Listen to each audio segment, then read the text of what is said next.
નમસ્કાર મિત્રો, દેશ અને દુનિયાના સુપરફાસ્ટ સમાચારમાં તમારું સ્વાગત છે। ચંદીગઢથી સૌથી મોટા અને અગત્યના સમાચાર સામે આવ્યા છે। 51 કર્મચારીઓને લક્ઝરી કાર બોનસમાં મળી ગઈ છે। ચંડીગઢની એક ફાર્માસ્યુટિકલ કંપનીએ દિવાળીના શુભ અવસરે પોતાના 51 કર્મચારીઓને લક્ઝરી કારો ભેટ આપીને સૌને ચોંકાવી દીધા છે। કર્મચારીઓના પ્રદર્શન અને રેન્કના આધારે આ ગાડીઓ આપવામાં આવી છે। સતત ત્રીજા વર્ષે કંપનીએ આ બમ્પર ગિફ્ટ આપીને કર્મચારીઓને સન્માનિત કર્યા છે। કંપનીનો આ નિર્ણય કર્મચારીઓના ઉત્સાહ અને વફાદારીને પ્રોત્સાહન આપી રહ્યો છે। મિત્રો, અન્ય મહત્વના સમાચારની વાત કરીએ તો નાયબ મુખ્યમંત્રી ગીતા મંદિર બસ સ્ટેશનની મુલાકાતે પહોંચ્યા હતા।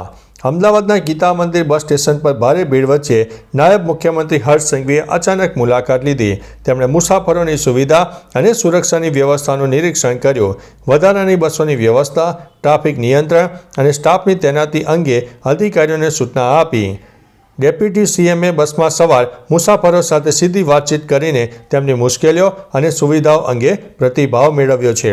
મિત્રો, અન્ય મહત્વના સમાચારની વાત કરીએ તો પીએમ મોદીએ INS વિક્રાંત પર 9 સૈનિકો સાથે દિવાળી ઉજવી। વડાપ્રધાન નરેન્દ્ર મોદીએ આ વર્ષે ગોવામાં INS વિક્રાંત પર 9 સૈનિકોની વચ્ચે દિવાળીની ઉજવણી કરી, જે જવાનો સાથે તેમની 12મી દિવાળી છે। પીએમ મોદીએ કહ્યું છે કે તમારા સમર્પણ અને સાધનાને કારણે મારી દિવાળી ખાસ બની રહી છે। મને મારા પરિવારજનોની વચ્ચે દિવાળી મનાવવાની આદત છે, તેથી હું તમારી વચ્ચે આવ્યો છું। તેમણે INS વિક્રાંતને 21મી સદીના ભારતનો પરિશ્રમ અને પ્રભાવ ગણાવ્યો છે। મિત્રો, અન્ય મહત્વના સમાચારની વાત કરીએ તો ઉધના સ્ટેશનનો રેકોર્ડ 12 કલાકમાં 36,000 મુસાફરો જોવા મળ્યા। દિવાળીની પૂર્વ સંધ્યાએ સુરતના ઉધવા રેલવે સ્ટેશન પર એક નવો રેકોર્ડ બન્યો છે। શનિવારે મોડી સાંજથી લઈને રવિવારે બપોર સુધીમાં 12 કલાકના સમયગાળામાં 20 ટ્રેનો મારફતે 36,000થી વધુ મુસાફરોને કોઈપણ દુર્ઘટના વગર વતન મોકલવામાં આવ્યા છે। ટેક્સટાઇલ માર્કેટ બંધ થવાને કારણે મોટી સંખ્યામાં લોકોની ભીડ જામી રહી છે। અત્યાર સુધીમાં સુરત અને ઉધના સ્ટેશનથી કુલ 1.25 લાખથી વધુ મુસાફરો રવાના થયા છે। મિત્રો, અન્ય મહત્વના સમાચારની વાત કરીએ તો અંબાજી મંદિર દિવાળી પર્વે રોશનીથી ઝળહળી ઉઠ્યું। શક્તિ અને આસ્થાના ધામ સમાન અંબાજી મંદિરને દિવાળીના પાવન પર્વ નિમિત્તે વિવિધ રંગબેરંગી રોશનીથી ભવ્ય રીતે શણગારવામાં આવ્યો।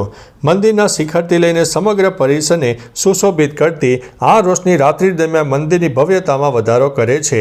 પ્રકાશના આ પર્વ નિમિત્તે મોટી સંખ્યામાં ભક્તો માતા અંબાના દર્શન અને આશીર્વાદ લેવા માટે અંબાજી ધામની મુલાકાતે લે છે અને તેવી અપેક્ષા પણ રાખે છે। મિત્રો, અન્ય મહત્વના સમાચારની વાત કરીએ તો ઓનલાઈન છેતરપિંડીથી બચ્યા માંડ આ ભારતીય ક્રિકેટર। ભારતીય ક્રિકેટર રવિચંદ્રન અશ્વિન તાજેતરમાં એક ઓનલાઈન છેતરપિંડીનો શિકાર થતાં માંડ બચ્યા છે। એક અજાણ્યા વ્યક્તિએ તેમને ઓસ્ટ્રેલિયાનો ક્રિકેટર એડમ જમ્પા કહીને અશ્વિન પાસેથી ભારતીય ખેલાડીઓના નંબર માંગ્યા। અશ્વિને તરત જ છેતરપિંડી ઓળખી અને રમૂજી રીતે જવાબ આપ્યો। તેણે પૂછ્યું, શું તમારી પાસે ધોનીનો નંબર છે? છેતરપિંડી કરનાર ખોટો નંબર મોકલતા અશ્વિન ચેતી જતા છેતરાતા બચી ગયા હતા। મિત્રો, અન્ય મહત્વના સમાચારની વાત કરીએ તો માની જાઓ નહીંતર રશિયા તબાહ કરી નાખશે। ડોનાલ્ડ ટ્રમ્પ અને યુક્રેનના રાષ્ટ્રપતિ ઝેલેન્સ્કી વચ્ચેની બેઠક તણાવપૂર્ણ રહી। ટ્રમ્પે ઝેલેન્સ્કીને સ્પષ્ટ ચેતવણી આપી છે કે જો તેઓ રશિયાની શરતો નહીં સ્વીકારે તો પુતિન યુક્રેનને તબાહ કરી દેશે। ટ્રમ્પે ડોનબાસ વિસ્તાર રશિયાને સોંપી દેવા માટે દબાણ કર્યું છે। ટ્રમ્પે યુક્રેનને ટોમહોક મિસાઇલો આપવાનો પણ ઇનકાર કરી દીધો છે। ટ્રમ્પના મતે યુક્રેને કોઈ કરાર કરવો પડશે અથવા તો વિનાશનો સામનો કરવો પડશે। મિત્રો, અન્ય મહત્વના સમાચારની વાત કરીએ તો ફટાકડાથી અમિતાભ બચ્ચન ઈજાગ્રસ્ત થયા તો તેમના લીધે થઈને એક સ્ટાઇલ પણ બની ગઈ। 1984માં શરાબી ફિલ્મના શૂટિંગ વખતે દિવાળી મનાવતા તેમનો હાથ ફટાકડાથી ઈજાગ્રસ્ત થયો। ઈજાના કારણે તેઓ 2 મહિના સુધી અંગૂઠો હલાવી શક્યા નહોતા। શૂટિંગ દરમિયાન ઈજા છુપાવવા માટે ડિરેક્ટર પ્રકાશ મહેતાએ તેમને હાથ પેન્ટમાં ખિસ્સામાં રાખવાની સલાહ આપી। આ મજબૂરીમાં અપનાવેલી સ્ટાઇલ પાછળથી ફિલ્મમાં ખૂબ લોકપ્રિય બની અને તેમનું સિગ્નેચર સ્ટાઇલ સ્ટેટમેન્ટ પણ બની ગયું હતું। મિત્રો, અન્ય મહત્વના સમાચારની વાત કરીએ તો જો રેલવે વિરુદ્ધ અફવા ફેલાવી તો થશે FIR।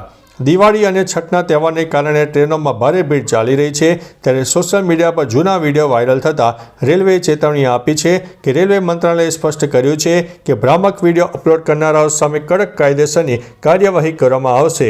છેલ્લા 4 દિવસમાં 20થી વધુ આવા મામલામાં FIR નોંધવાની પ્રક્રિયા શરૂ કરવામાં આવી છે. રેલવેએ લોકોને આવી અફવાઓ ન ફેલાવવાની અપીલ કરી છે. મિત્રો, અન્ય મહત્વના સમાચારની વાત કરીએ તો હજુ પણ અહીં વરસાદની આગાહી કરવામાં આવી છે.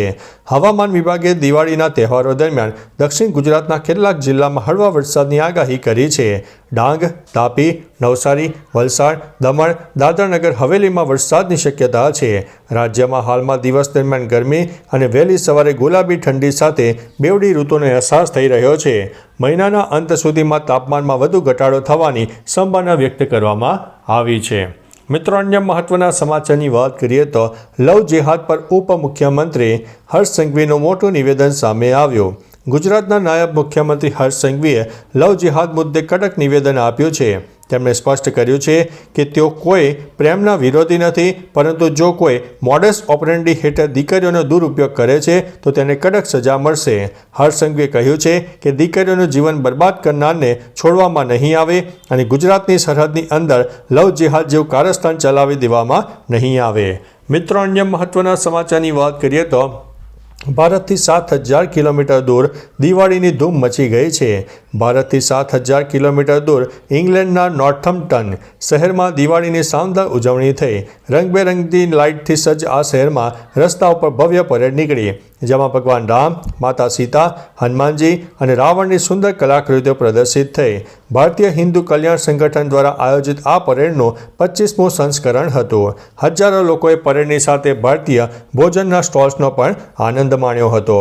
મિત્રો, અન્ય મહત્વના સમાચારની વાત કરીએ તો ગાંધીનગરમાં કારે 2 એક્ટિવા ચાલકને ફંગોળી દીધા છે.